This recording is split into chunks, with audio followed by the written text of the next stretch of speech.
Yeah, we don't dialogue a lot on all that stuff. I mean the whole thing that I think we're focused.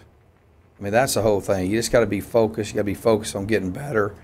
Um, you know, and I felt like we're doing that, and you just got to just not have distractions and um, just continue to focus and have a passion every day to get better fundamentally, and I think we're doing that. So you just got to and have a short memory. Move on to the next deal, and um, uh, on the same hand, man, I tell them have fun, man. This is fun. That's a lot of fun, uh, especially when things are going well and you're winning. So, and then I talked to him about your whole life. You've been a football player most of your life, and I know this. I know getting to coach in games like this Saturday and like the last few games here are man, that's what it's all about. So enjoy it too. Enjoy that, and I think our guys are really close. This is a really close football team. Um, we don't say it. They don't say a whole lot. But I liked how they did everything exactly like we wanted them to do it all week. And when you invest all week, that's what makes it happen. It's not, the deal is that if you're getting distracted and talking about this and talking about all this stuff, then you can be distracted from what you're doing, and that's everybody, coaches, players, everybody. We just got to keep our head down and understand how difficult it is in this league to be successful, and just keep getting better. But I'm proud. I'm proud of where we're at, and we hadn't accomplished anything. We just got to go figure out how to get another win.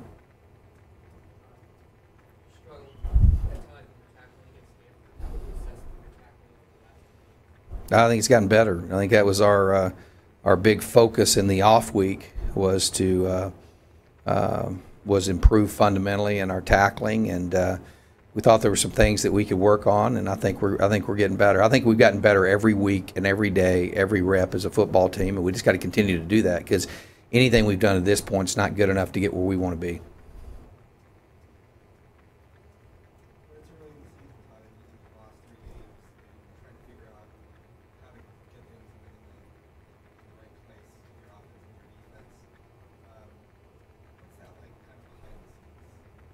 I look at it differently. You have the what I call it the non-conference or preseason games, and we want to win every game. But once that's over with, it's over with. I forget about that and go. I said this the other day.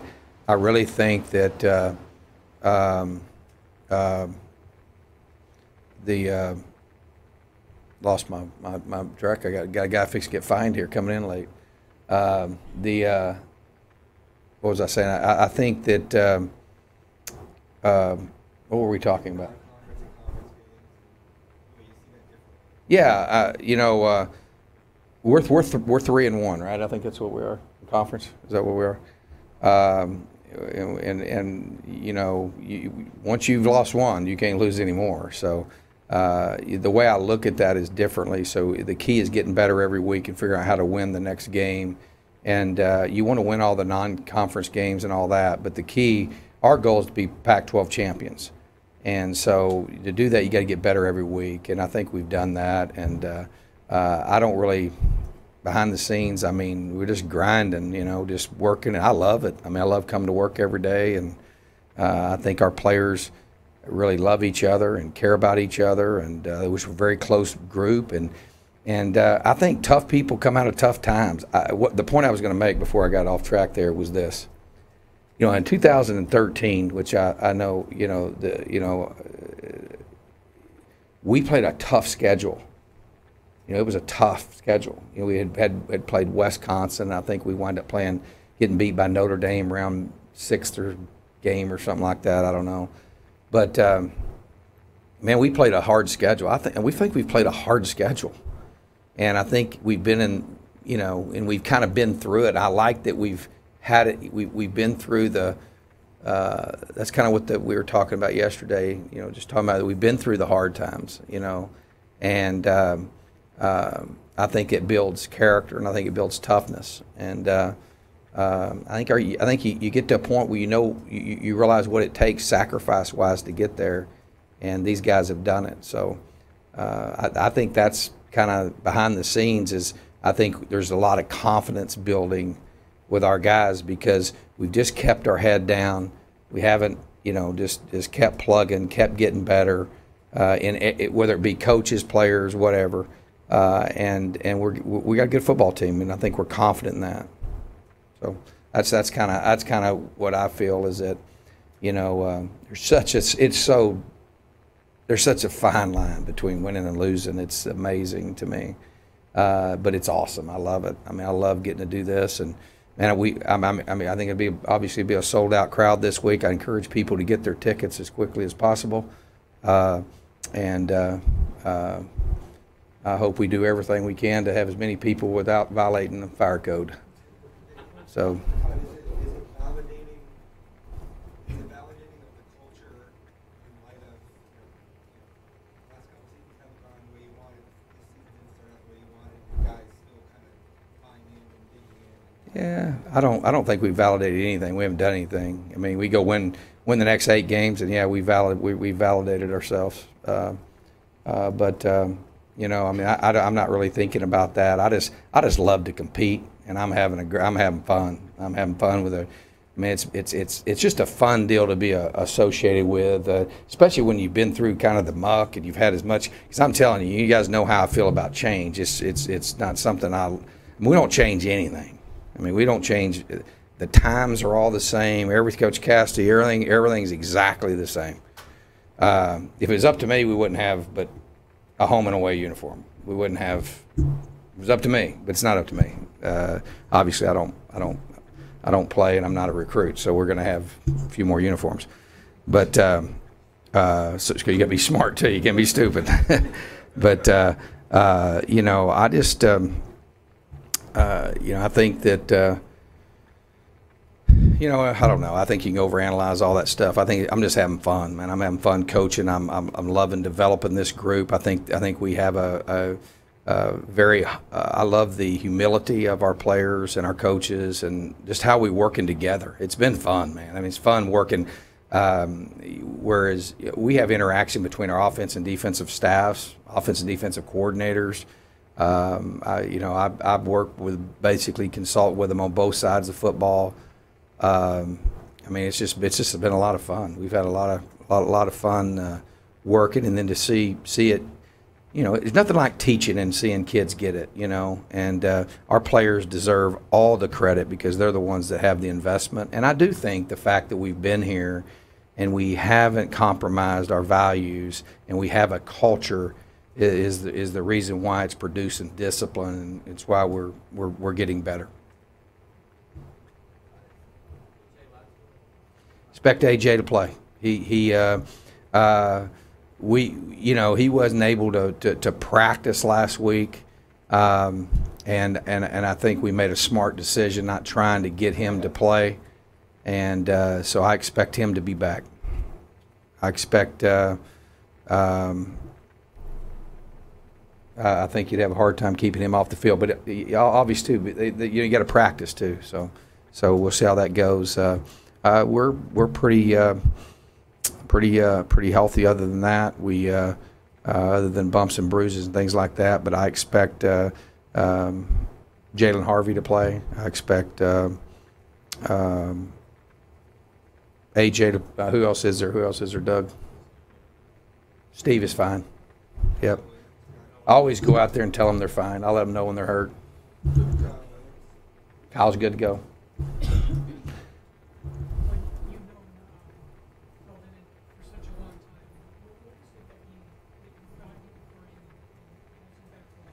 Well, I think one of the things that one of the reasons, every person that I hire, I want to hire good men that believe in the teacher model.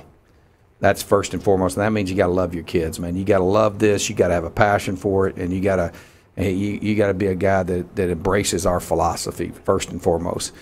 And then having a guy that I have such a long history with. One of the things I knew about Phil is he taught me back in the when I was in my early 20s secondary play, and I used to go to a clinic called the San Angelo Football Clinic, and Wade Phillips and Emory Ballard and R.C. Slocum, Phil Bennett, and I sat in rooms listening to those guys, and Tommy Tuberville and guys like that,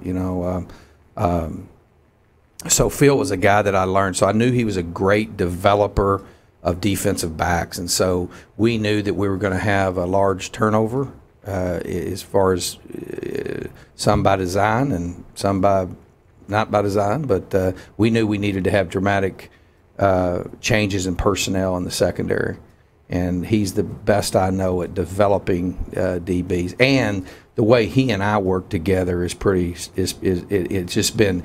The defensive staff, how he came in and how he works with myself, with Coach Patterson, and obviously we brought Coach Slater on, and then Coach Slocum, he's been around Sean his whole life. So and then obviously with TJ, the way there was no getting to know each other. There was no there was none of that. I mean, it was just I love how he does it, and I've also felt like that his personality was similar to what mine is, and I didn't. We can't reinvent what we recruited kids to be here. We have to adapt to them, just like we've adapted this year to the guys we have back there. Because I think they're all new. I don't know if any of them started last year. I think maybe Chad might have started one game or something, and so. That's what's been very successful. And what's been nice, too, Coach Napier, we're working together. Like when we game plan, we're game planning together. During the game, we're communicating together, much like because before it was just me and Mike. And so we communicated. And I mean, Mike is the executor to my will. I mean, so we were pretty close. And so we didn't have to. There was none of that stuff that you have, I think, in other situations. And so hiring Phil has been great. And then the way he is, Billy's a coach's kid. Billy's been in really good programs, and Billy's a teacher. And how Phil not only helps us defensively, but he interacts with our offensive staff as well, and just the way it's just not. We haven't had to go through all the. You got new people kind of deal, and I think that's helped a great deal. And so we talk about, hey man, if we could put up, if you think about it, just between me and Phil, we got 70 years, coaching defense. So if we'll just put our heads together and really adapt to our players and do this and stay true to what we know we should do, then eventually we just keep getting better, keep our head down, and we'll start playing well. So I think that's been good, and then moving forward, that's the key. The key is continuity and having that, keeping those things in place, especially when it comes to teaching. It's like if you have a teacher in math and you have them for half the semester and then they leave, it's a kind of it affects people. So.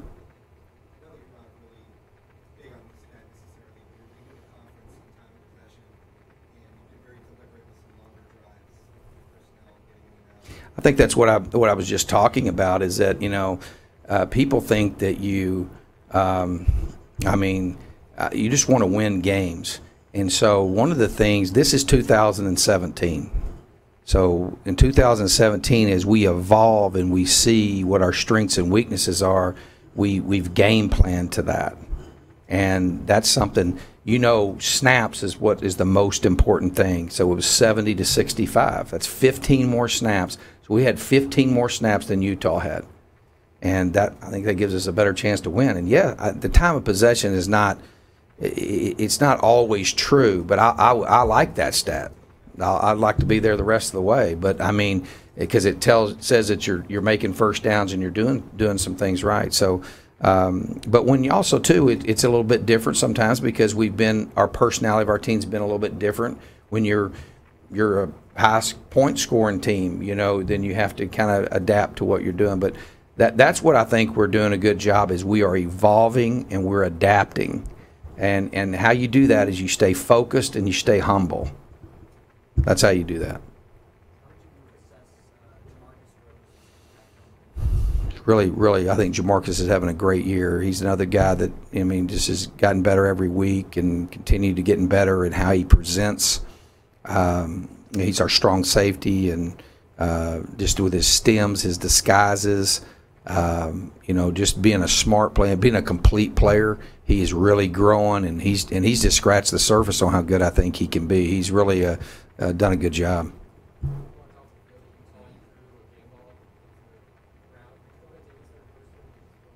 I'll do that after every time we win. Always. Have the whole time I've been here. I get that was there's about I think we have, how many game balls? We have like six or so. I always give one to Jim, our band director, for them, and then I always throw one in the stands, and then for the Washington game I gave one to Dr. Crow. I always do that.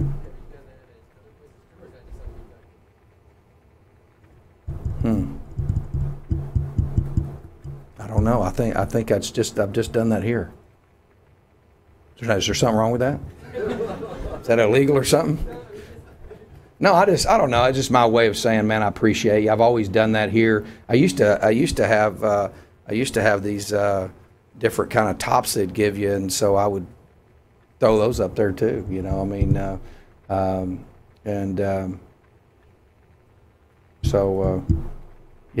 I think I've been doing that the whole time I've been here. Yeah. I just, my way of saying I appreciate the crowd. That's it. And, I don't know about that, but I know this. I love winning, and so we like to celebrate a little bit, and that's how we do it.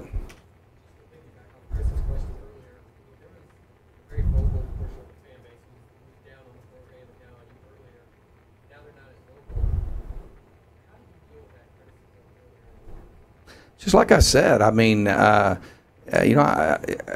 went into when you go into this business. I mean, you got to understand. I started off coaching 7th grade football, 30 years ago, whatever that is. Man, I'm a competitor. I don't expect anybody to be happy about or support mediocrity, and so I take responsibility. That's how I dealt with it, and. On the same hand, I got confidence and belief in what we're doing. I know we're doing things the right way, and sometimes our society is one that we want things sometimes to come easy, and sometimes they do, but sometimes they don't. And you get knocked on your can. Sometimes you get back up, but if you're doing things the right way, and we do have a plan. And you reap what you sow. And on the same hand, you can do everything right, Doug, and still not win, still not be successful. So I don't. It's hard. I'm not lying to you. I mean, it's hard on my family. It's hard on, but on the same hand, man, it's a blessing to get to do this. Yeah, the rewards that my son gets to be around these young men that I get to coach that are champions. I mean, I'm so he's blessed to get to do that, and my wife's blessed to get to be a part of their lives, and so there's give and take in that. But on the same hand, I mean, I don't blame them.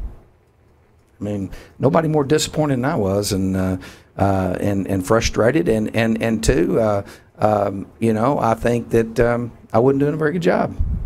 So you're going to get criticism when that happens, and what you do is you roll your sleeve up and you go to work. But if you're doing things the right way, you reap what you sow, is what I believe, and you keep plugging. So I don't. They have every right. This is their team. I tell our players right before they take the field, give them what they want. And matter of fact, if you've heard me in the locker room, I'll say, hey, who do you play for? And it's who I coach for. Those people in the stands. That's who pays my salary.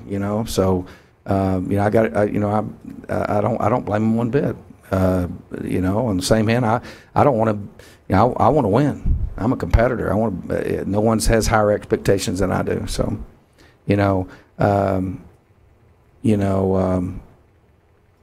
not fun, but it's just you just gotta. It's also I've been doing this for a while. I mean, I've been doing it for quite some time, and and in my life, you know, way I've learned things. I mean, you know, what kind of example would I be if that, you know, if I teach these kids every day to get up off the ground, you know, and persevere through things. So, you know, are you kidding me? Really? I mean, the blessing I have to get to do this. It's amazing that there's an occupation that you get to do this and get paid for it. So I'm pretty blessed. I don't have any. I'm thankful they have high expectations, and that's something that I've wanted ever since I've been here. When I first got here, Coach Cassidy used to be on me about, because I was trying to drive expectations up, because I truly mean what I say. I come here and our mission is to build young men that are champions in life, but on the same hand, I want to win a Pac-12 championship. I want to stand on that stage and hoist that trophy up. I want to do the same thing. I watch it all the time. Matter of fact, in my locker room where I dress, I have a picture of the Rose Bowl champion stadium from 1987, and I look at that every day. Yeah, I want to win. I want. Those are things, are goals of ours to do, and you know, obviously the Rose Bowl is something that is very, very important to our fan base and important to this place. And you know, when I meet those guys, man, I see their rings, I kind of rub them, and you know, I'd like to have one of those. You know, so with that comes expectations. So I don't have a problem with expectations. I wouldn't want to be anywhere that was not very, very unhappy about mediocrity.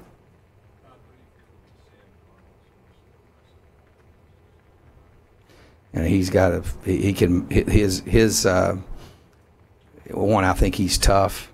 I think he is very smart. His arm talent is phenomenal. He's strong. He's hard to bring down. He's a guy that you know, you got to have a really solid plan for, because he can hurt you. He extends plays. He can really, really damage you. So you gotta have a solid plan for that. He's got. Thing about USC, obviously the best skill players that we're going to play all year long. You know, they're very, very talented. They're the most talented football team we'll play in the same you know,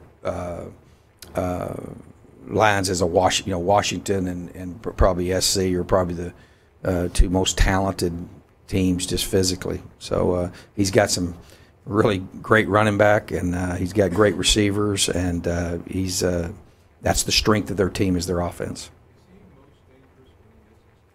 Yeah, I think so. I think he's a great rhythm passer. He gets the ball off on timing, and so there's challenges with that. But he throws really well on the move, sprint out. Where I think he's the most dangerous is when he is scrambling. He stays alive with his eyes downfield, and like he made a throw to the tight end in the Utah game that was like, wow. The one, I don't know if he's going in, it's about from the 20-something yard line, and I mean, he's running around, and then he just goes, I mean, almost like he's going this way, he throws it that way, like probably 30 yards on a dime, and there's two defenders right there.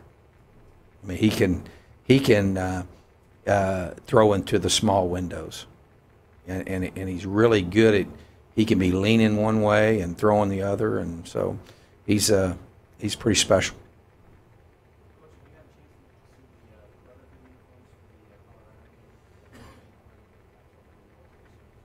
I have. You know, I mean, obviously the most important thing to me is what we're celebrating that week, and that's the people that put their life on the line and sacrifice for us every day, that we can do this game like we do it. You know, and so that's it. It's a big honor for me. You know, obviously I think there's so few pay the price for so many in this country, and sometimes I don't think we. I know. Sometimes I think we take that for granted. So that'd be a special deal. Obviously recognizing great Sun Devil Pat Tillman and all the people that serve and defend our great country.